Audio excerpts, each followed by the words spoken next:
우리는 세상을 도피할 수가 없습니다. 예수님께서 십자가를 지시기 직전에 제자들을 위해서 기도하신 유명한 기도, 대제사장의 기도라고 그러죠. 그 기도에 보면 이런 말씀이 있지 않습니까? 요한복음 17장 15절 말씀인데, 내가 비옵는 것은 저희를 세상에서 데려가시기를 위함이 아니요 오직 악에 빠지지 않게 보존하시기를 위함이니이다. 이 말을 좀 우리가 쉽게 바꾸면, 하나님 아버지, 여기 있는 제자들, 그리고 이 제자들을 통해서 이 지구상에 나타날 많은 성도들과 교회들, 내가 당장 하나님 나라로 이들을 데리고 가려고 하는 거 아닙니다. 오히려 세상에 이들을 남겨놓기를 원합니다. 세상에 남아서 할 일이 있습니다. 단지 바라옵는 것은 악에 빠지지 않도록 보호해달라는 것입니다. 이 기도거든요. 그러니까 주님께서 세상에 교회를 남겨놨어요. 그러므로 우리가 세상을 등지고 도피하면 안 돼요. 마태복음 5장에 나오죠. 너희는 세상에 뭐라고요? 소금이라. 소금이 가야 될 곳이 빤하잖아요. 너희는 세상의 빛이라. 빛이 가야 될 곳 어디입니까? 어두움이 있는 데입니다. 그렇죠? 그러므로 우리가 도피하면 안 되고, 우리는 복음을 전하는 일과 국민으로서 사회적인 책임을 다하는 이 둘을 똑같이 가지고 세상을 살아야 합니다. 세상을 등지고 복음 못 전합니다. 세상과 담싸고 소금과 빛이 될 수 없습니다. 그러므로 정치가 중요해요. 나라가 중요해요. 사회 이슈가 우리에게는 굉장히 초미의 관심사가 될 수 있습니다. 이 사실을 우리가 가지고 현실 인식을 분명히 하자, 그 말이에요. 오늘 본문을 보면 아주 재밌는 말씀이 2절 나옵니다. 2절 먼저 봅니다. 의인이 많아지면 백성이 뭐해요? 즐거워하고, 악인이 권세를 잡으면 백성이 탄식하느니라. 나라가 잘 되려면 의인이 많아져야 된단 말입니다. 의인이 안 많아지면 누가 많아집니까? 악인이 많아져요. 어느 쪽이 더 나라를 위해 좋은 일입니까? 우리가 행복하기 위해서, 우리가 나라에 대해서 참 만족하기 위해서는 의인이 큰 소리 치러 따라대야 돼요. 이게 오늘 우리에게 얼마나 중요한 말씀인지 몰라요. 또 하나는 4절, 왕은 공의로 나라를 경고케 하나 뇌물을 억지로 내게 하는 자는 나라를 멸망시키느니라. 통치자가 두 종류가 있잖아요. 하나는 정말로 나라를 위해서 다스리는 자, 그래서 공의를 펴고 의롭게 나라를 정치함으로써 모든 백성이 균등하게 행복을 누릴 수 있도록 책임지는 통치자가 있죠. 반면에 공직을 자기 개인의 사리사욕을 위해서 남용하는 자가 있죠. 그래서 뒷손으로 뇌물 받아 먹고 부정부패를 용인하고 이래가지고 결국은 나라를 못쓰게 만드는 통치자가 있잖아요. 오늘날 우리에게 필요한 건 뭡니까? 공의대로 정의대로 나라를 다스리는 통치자가 필요해요. 그래서 의인이 필요하고 통치자가 필요해요. 의인이에요. 그리고 정의로운 통치자예요. 우리 모두가 이 나라에서 참으로 큰 소리치면서 살기 위해서는 이 두 가지는 빼놓을 수 없는 요소라는 것을 압니다. 그렇다면 오늘 이 본문 가지고 세 가지를 간단하게 정리를 좀 해봅시다. 첫째로, 우리는 의인을 많이 만들어야 합니다. 의인을 많이 이 땅에서 만들어야 돼요. 누가 의인입니까? 하나님을 두려워하고 양심적으로 살려고 하는 사람이 의인입니다. 잠언서의 의인은 이렇게 넓은 의미로 우리가 받아들입니다. 물론 우리는 좁은 의미로 의인이 누구냐 하면 예수 믿고 중생받은 사람입니다. 그러나 좀 더 폭을 넓혀서 의인이 누구냐? 중생받지 못했다 할지라도 기독교의 영향을 받아서 기독교적인 가치관을 가지고 세상에서 살려고 노력하는 사람 다 의인이에요. 의인 바운다리에 다 들어가는 사람들입니다. 이런 사람들을 우리는 많이 만들어야 됩니다. 우리 잘 알지 않습니까? 무언가 바꾸려면 사람이 먼저 바뀌어야 합니다. 자, 가정에 행복하지 못하다. 부부가 서로 문제가 있다. 자, 그러면 여러분, 부부가 문제가 있어서 한 지붕 밑에 살아도 밤낮없이 갈등하면서 괴로워한다고 합시다. 여러분, 그것을 해소하기 위해서 작은 집에서 큰 집을 사가지고 이사했다고 합시다. 문제 해결돼요, 안 해요? 안 되죠. 부부가 둘이서 금요일 저녁마다 팔짱 끼고 아주 고급 레스토랑에 가가지고 외식을 하고 들어왔다고 해서 부부의 문제가 해결됩니까? 안 되죠. 부부 문제 해결되려면 남편이 변하든지 아내가 변하든지 둘이 다 변하든지 사람이 바뀌어야 돼요. 기본 아니에요, 기본. 나라도 마찬가지예요. 나라가 바로 되려면 사람이 바뀌어야 돼요. 어떤 사람으로 바뀌어야 되느냐? 의인으로 바뀌어야 돼요. 그러므로 의인을 많이 만들어야 되는데, 의인을 만드는 길은 단 하나입니다. 전도하는 거예요. 복음을 전해서 많은 사람에게 그리스도를 만나게 하는 것입니다. 예수 만나면 사람이 바뀝니다. 할렐루야. 다 죽어가는 소리로 대답하고 있는 거죠. 자, 예수님 만나면 사람이 바뀝니다. 할렐루야. 네. 그 심령이 새로운 피조물이 되고 하나님을 경외하는 사람으로 바뀝니다. 기능을 잃었던 양심이 다시 살아납니다.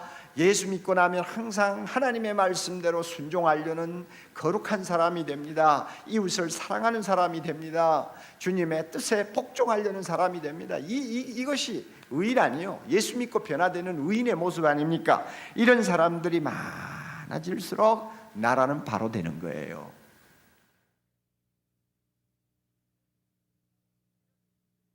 이런 의인들이 많아지면 의인들은 세상 속으로 깊이 들어가서 스며들면서 영향력을 끼치게 됩니다. 소금 역할을 하기 시작해요. 방부제가 되는 거예요. 좀 더 다른 말로 표현하면 수평적인 충격파를 일으키는 존재가 됩니다. 그래서 계속 영향을 줍니다. 이게 의인이요. 이런 의인이 많이 번성하면 악인이 뿌리를 내리지 못하는 건강한 풍토가 조성이 됩니다. 뿌리가 번성하기 힘든 독특한 환경이 조성됩니다. 이럴 때 나라가 잘 되는 거예요. 사회가 건강해지는 것입니다. 비록 전체 국민에 비해서 그 숫자가 소수에 속할지는 모르지만, 그러나 의인이 많아지면 의인이 전 국민의 2%만 되어도 그 나라의 모든 영역에 변화가 일어날 수 있다고 말한 사람이 있어요. 왜냐하면 진짜 비전을 가진 2%가 그 나라의 운명을 바꾼다는 말이 공공연히 통용되고 있거든요. 그렇다면 예수 믿는 사람이 2%만 있어도 나라가 바뀔 수 있다는 것입니다.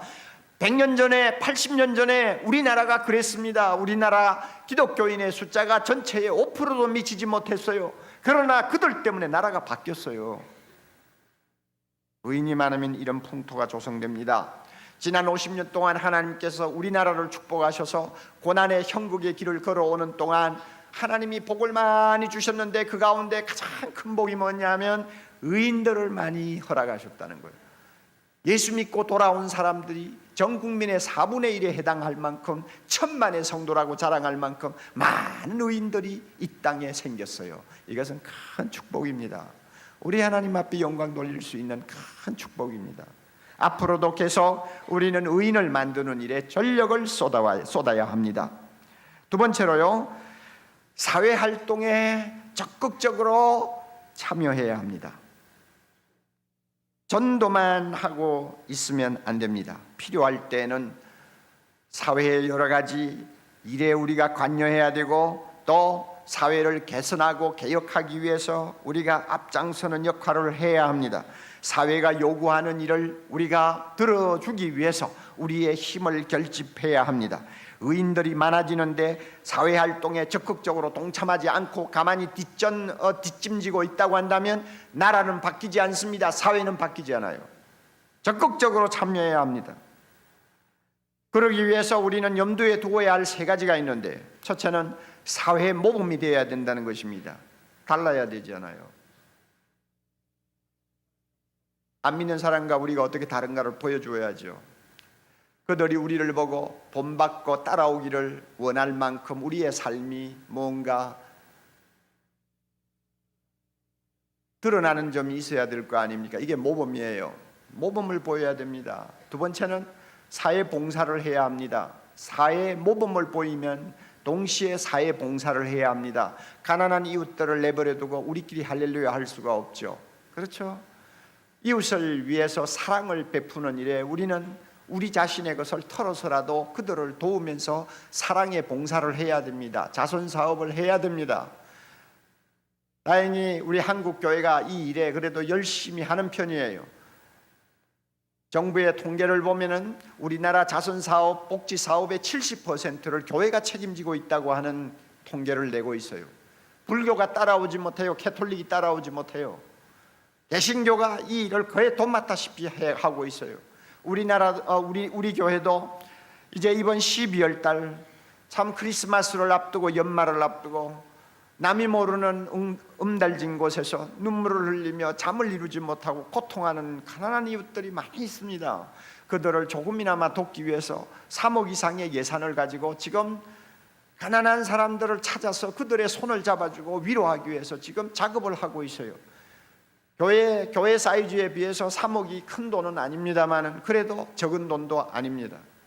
1년 동안 우리가 사회 자선 사업을 위해서 많은 돈을 썼어요. 그러나 연말에 좀 더 마지막으로 한번 힘을 써보자 하고 노력하는 것입니다. 이런 사회 봉사를 우리가 하지 않고 이 세상을 바로잡을 수가 없어요. 사회 봉사해야 합니다. 그리고 또 하나, 사회 참여를 해야 합니다.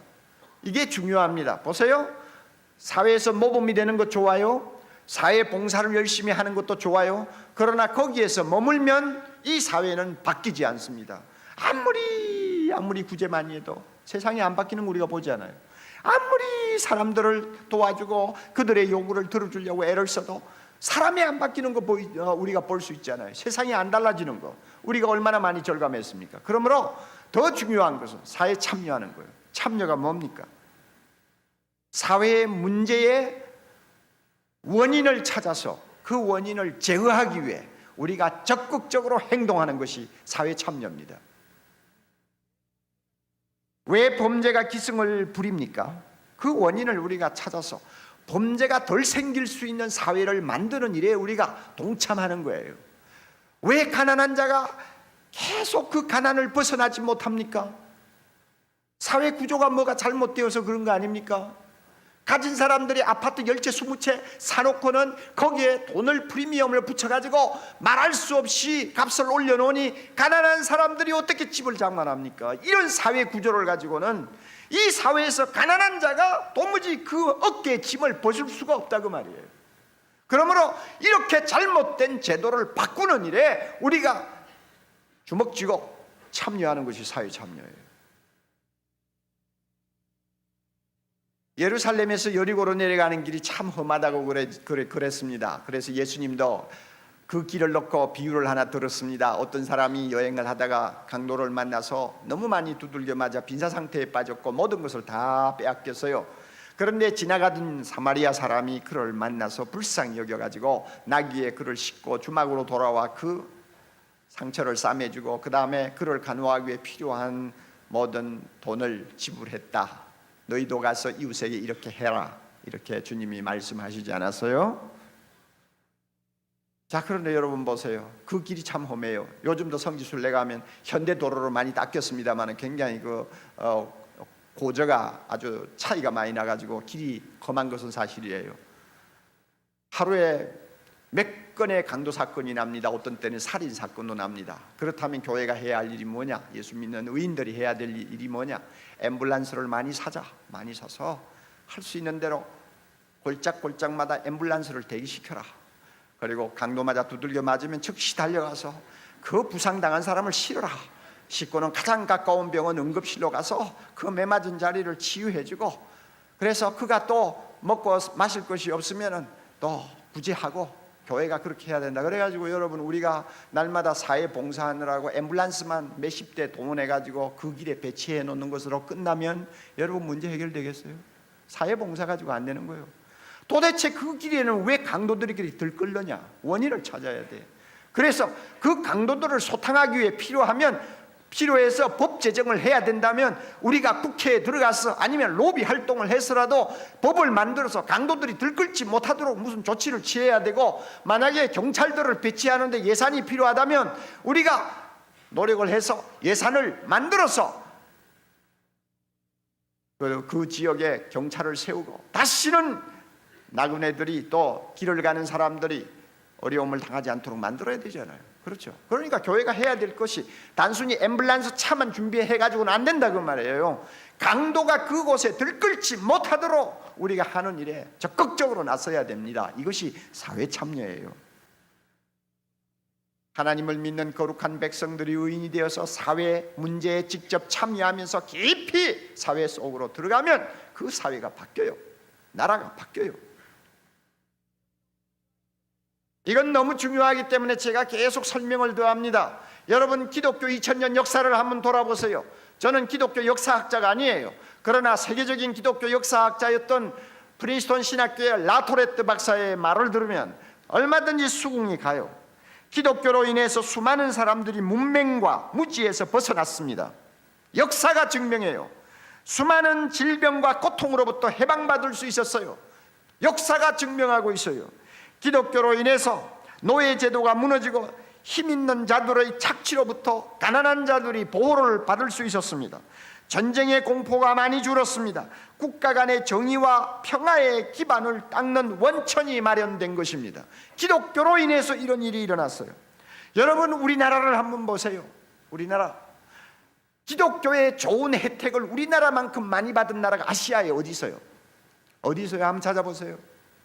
우리가 지금 누리고 있는 자유민주주의 어디에서 왔습니까? 기독교 정신에서 나온 것입니다. 시장경제 어디서 나온 것입니까? 다 알잖아요. 평등한 교육 기회를 우리가 누린다는 것, 또 여성으로서의 권리를 주장할 수 있는 여권 신장이 우리에게 가능했던 것, 행복 추구의 권리를 우리가 누리고 있는 것, 우상과 미신에서 해방되는 것, 사회복지의 개선 등등 이 모든 혜택을 오늘날 우리가 이 좁은 땅에서 짧은 역사 안에서 누리고 있는데 이게 다 어디서 왔느냐 그 말이에요. 기독교 정신에서 왔죠. 우리나라를 위해서 선교한 선교사들이 이 땅에 뿌려놓은 기독교의 씨앗이 열매를 맺음으로 이런 기독교적인 사고와 가치관을 가지고 사회를 개혁하고 정치를 개혁한 결과 오늘 이와 같은 나라가 된 거 아닙니까? 오늘날 한국교회에 문제가 있다면 과거에 비해서 의인의 숫자는 엄청나게 많아졌는데 사회에 끼치는 영향은 점점 왜소해진다는 것입니다. 이게 오늘날 우리들의 고민이에요. 원인이 어디 있는지 우리가 깊이 고민해야 돼요. 왜 예수 믿는 사람은 이렇게 많은데 범죄는 더 늘어나는가? 왜 사람들은 더 흉폭해지는가? 왜 성범죄는 문란해지는가? 왜 정치인들은 저렇게 거짓말만 하는지? 왜 경제는 투명하지 않는지? 왜 가진 자들이 행복하면서 가난한 자들이 고통하게 만드는지? 여러분, 예수 믿는 사람이 대통령도 되고 국무총리도 되고 뭐 정치 요소에 뭐 경제의 중요한 자리에 다 앉아 있는데도 왜 이 나라가 이 모양이 되느냐 하는 데 대해서 우리 고민하지 아니할 수가 없어요. 기가 막힌 거예요. 이거는 여러 가지 이유가 있겠지만은 한 가지 이유를 들으려고 한다면 우리나라 경제가 계속 발전하고 잘 살게 되면서 예수 믿는 사람들이 복을 엄청 많이 받았어요. 믿어요, 안 믿어요? 안 믿어요? 예수 믿는 사람이 복을 많이 받았어요. 그래서 이 나라가 근대화되면서 경제적인 혜택을 예수 믿는 사람들이 많이 누리게 되었습니다. 그런 사람들이 교회 안에 많이 또 들어옴으로써 교회 안에는 경제적인 부를 누리는 사람들이 기득권을 행세하는 주류가 되었어요. 그러니까 이런 사람들은 변화를 싫어합니다. 사회개혁에 별로 관심이 없어요. 자기 배가 부르니까. 뭐 정치가 좀 잘못돼도 뭐 단식하지 않아요. 자기가 편하니까. 그리고 좀 잘못된 것이 있어도 불의가 있어도 자기에게 유익이 된다고 하면 눈 감아버립니다. 이게 기득권층이에요. 이런 사람들이 교회 안에 줄을 이루고 있어요. 그러니까 의인의 수는 많아졌는데 이 사회 구석구석에 어떤 변화를 끼치지 못하는 거예요. 우리가 이런 문제 놓고 고민해야 됩니다. 앞으로 정말 고민해야 됩니다. 이것은 결코 바람직한 현상이 아니기 때문입니다. 사랑하는 형제자매 여러분, 우리는 사회 봉사도 중요하지만 전도도 중요하지만 또 하나 중요한 거 있습니다. 사회 참여입니다. 우리가 소극적으로 행동하면 안 됩니다. 변두리에서 돌면 안 됩니다. 우리는 이 사회를 하나님 나라로 바꾸기 위해서 필요한 일이라면 우리 모두가 적극적으로 참여해서 모든 악이 뿌리를 내리지 못하도록 하는 일에 우리 모두가 힘을 결집해야 합니다. 이것이 사회 참여예요. 끝으로 좋은 통치자를 우리는 세울 수 있어야 합니다. 왕은 공의로 나라를 경고케 한다고 그랬죠. 공의롭게 나라를 다스릴 줄 아는 지도자를 세운다는 것, 이것이 얼마나 우리의 행복과 우리의 미래를 위해서 생명처럼 소중한 것인지 모릅니다. 과거의 왕정시대는 우리가 통치자를 선택할 수가 없었어요.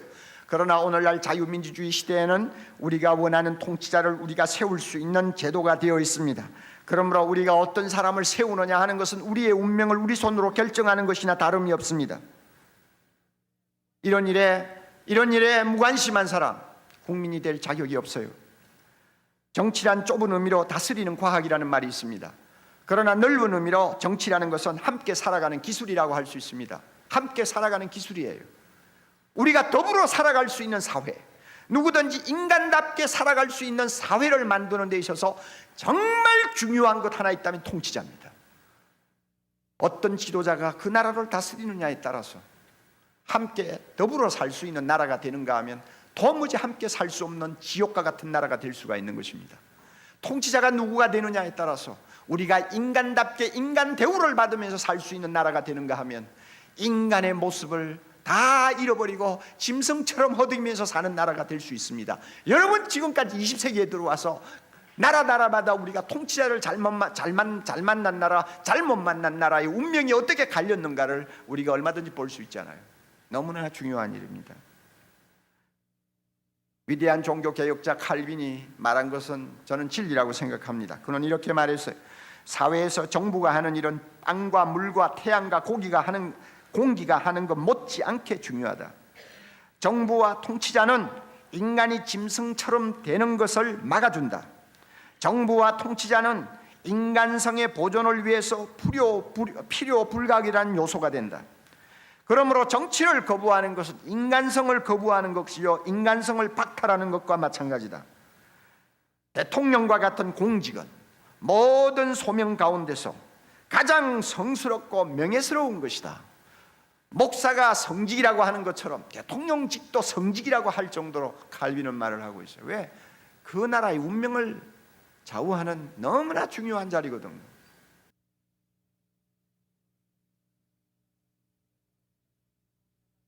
그래서 우리 모두가 다시 한번 희망을 가집시다.